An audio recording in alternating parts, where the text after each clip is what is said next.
Hello guys, welcome back to my channel. It's been a long time since I've actually recorded a video with Facecam. I think it's been a good couple of years. There's no videos on my channel other than my channel updates at the moment. But today we're doing tier lists. As you can see, we are doing raid bosses in Destiny 1 and Destiny 2 first. We're actually just going to bring Siege Machine down to the bottom. Don't want to be included in that, not a raid boss. But we are going to go in chronological order of when you fight them. The rating scale we are using today is how replayable is the boss, how hard is the boss, and if the boss is in Destiny 2 or been reprised in some sort of way, we're going to go on the latest version. So we're going to start off with Templar. Now, Templar's not a very difficult fight. In D2 it gets a lot better with oracles being involved, but it's so easy to choose. It's got to be the most basic beater, which isn't terrible. It's a pretty good place to start your boss. Now we'll be going on to our boy Atheon, one of my most done raid, but not a very good fight. It's pretty simple. There's a lot more interest of oracles being in the game, but it's just not it at all. Okay. Oh, hello. Is that Overlook? Nah. Okay. The Death Singer. Crota's End. Not in Destiny 2 yet. Might be the reprised raid by the time this video comes out. We might know, but I doubt it. I think this video is actually going to come out on Sunday. It's not the best, but it's certainly not the worst. I'm going to put it in C tier though, because it's actually now, it can go in D tier. It's a 2-minute encounter at max. Even on hard mode, it's so easy. Crota doesn't escape. As much as I love it, it's not very good. The sword mechanic's fun, because you're doing damage without an actual weapon, but it is a glorified strike. Now we're on to one of the most chunky, the second highest HP in a raid boss? War Priest? Oh my god, is this dude just, he is an A tier. Oh, we're actually going to put him in ahead. No, that's not that. We aren't going to figure out what we're in H tier, but oh my god, has he got some health to him? He is chunky. Actually, we will, because we haven't got any plus it. So if you want to go back, oh my god, there we go. Yeah, he is some chunky health. Day 1 was difficult against him. I mean, my team spent 6 hours, something like that. Golgoroth, going on to him next, got to be instant S. My favorite encounter in any raid ever on Destiny. Destiny 1, Destiny 2. No encounter lives up like this. Especially since they got rid of one bull strat and you making the Tablet of Ruin actually do something in the raid. Oh, it makes me so happy. But it's so sad that it is followed by one of the worst encounters. The sisters just aren't it. The sisters to me are the same as, actually, they're a little bit better. Oh, I hate trying to move stuff on tier list, but they aren't the best. They are so quick. It's a 4-minute encounter at max. What do people use it for? Farming spoils. It's too easy. Even with challenge mode or mass mode, whatever, it's not a challenge. It's simple. The hardest bit is the fact that there's barriers. The barriers are overload, I believe. Yeah, it's too easy though. But it is a great setup to Oryx, who I'm actually going to put as a beta. The bomb strat's interesting. It's a bit better now. It's definitely better than Atheon, but surprisingly, I'd much rather be doing War Priest, because War Priest is a hard one. But nah, I can't say that on Oryx. Yeah, there you go. Oryx before War Priest. Only just. Very interesting encounter. There's a lot that goes on in it, and it's just, I don't know, right? There's something that doesn't reach right. It might be, it's not even call outs or anything like that, actually, think about it. It is just, there's not enough challenge like there is in Riven. Riven is pure challenge. After this, we have Voskis.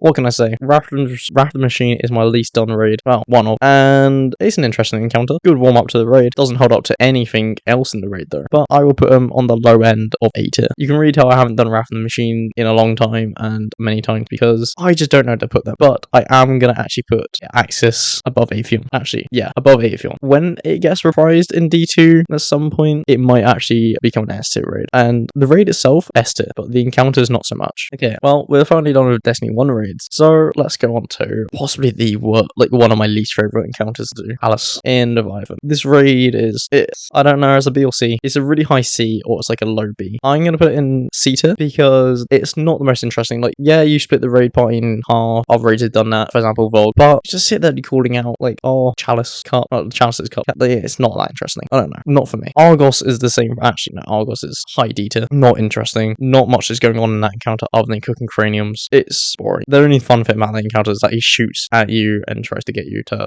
be in prison. Or they have to go off and shoot his arms, back, head. But the thing is, it's followed by possibly one of the best raid encounters there is in the game. I'm actually going to put Valcohol in an S tier as just difficulty. If this would have had contests back in the day, I reckon it would have been the same sort of issue as like last week. Not the full 24 hours to 16 hour to get 16 hours to get day 1. But I reckon it would have been a good, it's gotta be a good 14 or something at that point. Not many day 1 completions, pretty difficult, very replayable just due to the challenge of it. Can get a bit tedious, but not as bad as what Oryx was in Destiny 1 sort of thing. And at least if you actually get to damage ratio, you can one phase them, what is lovely. After that, we're going on to Last Wish. This is where raids start to be really interesting. We have Kali. Kali is just a beater. They're better than Templar to me, but not the most in the actual encounter. You're doing what you stand on plates, as if we haven't seen that encounter and that mechanic multiple times. How boring. Why have we got it again? Sure, Shield Nail Hand. Yes, you you get plates when you do the bingo bit. But I actually really enjoy this encounter. I like using the nut to shoot at people, and it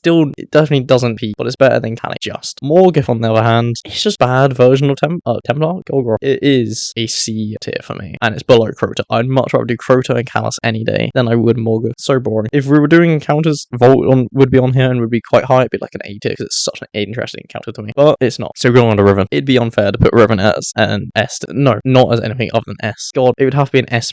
But personal preference, I'm going to put Riven legit just underneath Golgoroth, only because Riven can be cheesed so easily. But when legit, I've only done it once out of my few completions, but it is very fun and difficult. It does have to go there though. Insurrection Prime. Oh, what a good raid. Scourge of the Past, but what a bad boss. Also, if anyone is sitting here and going, oh, you can only do, what was it? There's Cap, Pack, and another one. If you aren't using Cap, are you even playing the raid or the game properly? Because I say no. Cap is the true strat. But where are we going to rank him? Definitely not up here. Not good enough. I feel like 80's got a lot. I'm going to put him on a very, middle B tier. Funny enough, it's not actually my favorite encounter in the raid. I surprisingly love that starting encounter when it comes to Scourge of the Past. And this is the same thing we're going to have when it comes to the next raid coming up. Not that I like the starting encounter, because, my god, when we get the Crown of Sorrow now, I do not like the starting encounter. No one does. But I think Goron is not the best encounter. I, in fact, prefer doing the Shadow of Goron just before. It's more interesting, and you learn the mechanics a lot better. But I am going to put him above Voskus. Actually, I'm going to put him above Atheon. If we got a Crown of Sorrow brought back, they shortened the first encounter, they changed Goron a little bit, it might be the most interesting raid in the game for me.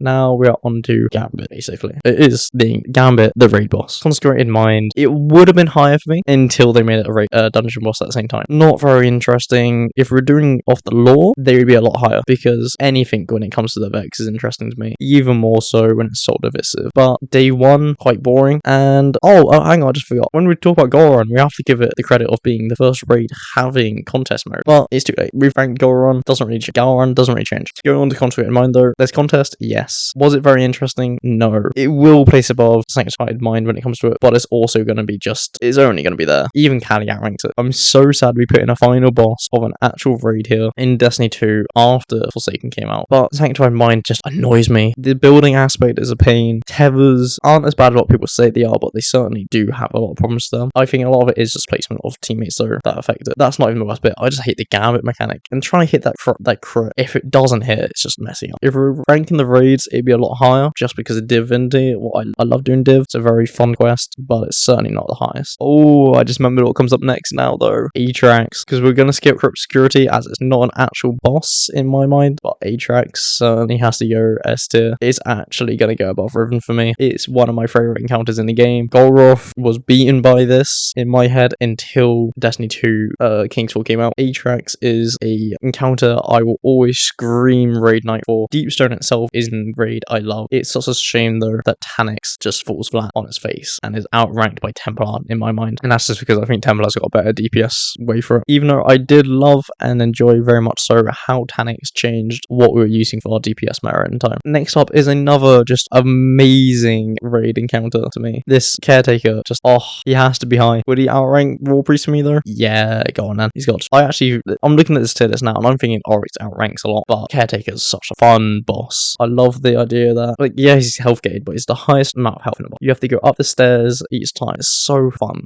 There's not a single bit I can complain about that encounter, to be fair, other than the fact that he's not the final boss. Yeah, then Rogue right here just really does amplify what a final boss should be in a raid. He's not an S tier. It's a shame that he's not, but does actually hit the top end of A. Okay, next tier list. There you go. Top end of A. Rogue is a very interesting raid boss to me. The mechanics, they aren't the greatest to get through the head because there's so many symbols, but at that point in a raid, you should know them really. It should be fine, give or take most times. It's actually probably the easiest encounter to teach someone other than Caretaker if you're putting them at clear. I much prefer doing Rogue than any other encounter in the raid, especially the first encounter is so horrible. And Rogue is a encounter I will happily grind out, especially now that we have whatever week it is, you can do a raid until you get the drop. I will sit there and grind Rogue multiple times. I was doing it only a few months ago, in fact, to get myself Collective Obligation. It is an encounter I see no faults in, other than maybe sometimes the actual beams aren't the most consistent, but I think that's just a game issue. Next up, we have an encounter that I've only done once, and that is, I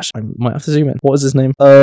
Excuse Zorak, I can't say his name, sorry. I'm terrible with names, surprisingly, even though I read the lore and I'm a massive Lawhead. But the personal planets, very fun encounter. I was put on basically ad duty first time I did it though. What's a shame. I think I can't really rate him correctly unless I go back and do the raid and like get to do the encounter, which is a shame. But he definitely has to be the highest ranking of that raid. I'm gonna put him above Consecrated Mind. Oh, this one hurts me to say. I think it hurts the whole community. Nezarec, God of Pain, the man that should have been an S tier raid boss, but just never made it there because Bungie made the raid too easy. I am also going to go on the theory that in-game LFG was meant to launch in Lightfall with this raid. That's why they made it easier. But it really harms how people look at raids right now. I'm pretty sure if it wasn't for the exotic and the trace rifle, I wouldn't be grinding that. I wouldn't have grinded that raid. It is a shame. It absolutely ruins it. He's so glitchy on my. Whenever I've done it, he's been really glitchy. The rocket strategy just got boring really quick. Thunderlord strat got really boring quick. Nothing excites me in this encounter. And what, 4 people do ad clear basically? How shit? Like at least 3.